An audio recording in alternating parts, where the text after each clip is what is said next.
It's interesting to consider that we have materially secured our needs as a collective society in ways that would leave our ancestors astounded. We live with a level of abundance that might have been inconceivable to those that came before. We live in a world of riches. We enjoy a level of material comfort that is unfathomable. And yet, we're learning very quickly that securing our material needs is simply not enough. We are creatures of mind and meaning. We are creatures of story. We are creatures sustained not just by food and shelter, but by narrative, but by self-story, but by collective story.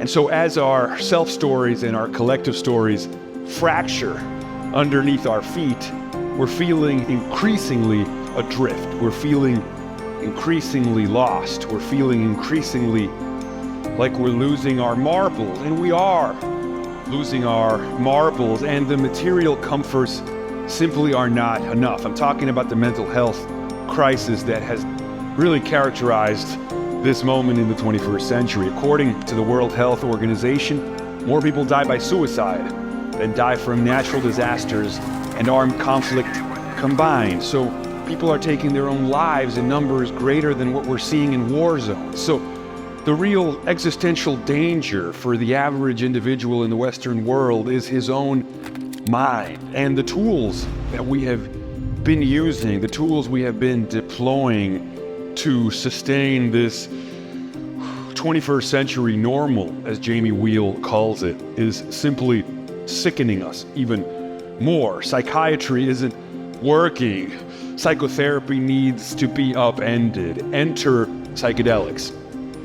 The psychedelic revolution in some ways is a return to a more animistic understanding of self and world, kind of more intuitive and shamanic, and maybe call it spiritual intuition about how to amend the issues of our inner life. In some sense, the reason man has used psychedelics for thousands of years ceremoniously is because these compounds provide a different kind of psychotherapy, one that addresses not just our material needs, but the needs of our psyche. And so there is a return. Modernity is finally catching up to antiquity, and there is a return to this kind of wisdom. We're seeing clinical trials studying the effects of psychedelics in ways that are addressing the storytelling crisis that is fracturing our inner collective life. And people are healing from anxiety, from depression, from PTSD, from OCD, from the entropic brain, from the over-rumination that characterizes all of these pathologies of mind. We're healing them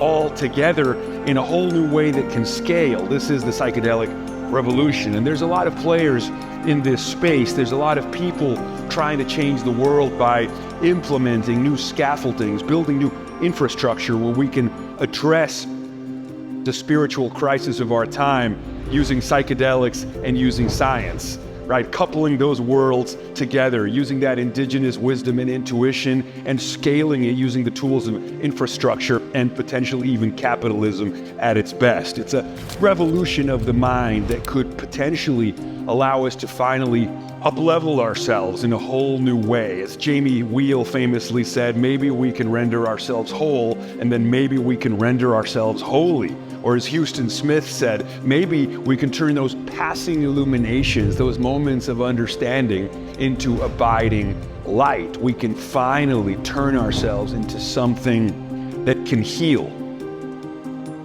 And it's an important thing, friends. The very future of our species says that this is so. And I guess the question is really whether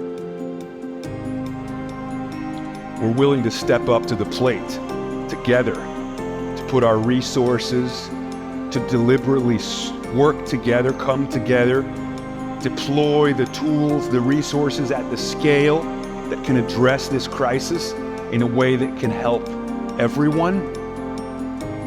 Because if not, what a fucking shame. Let's do this, friends. Let's do this together.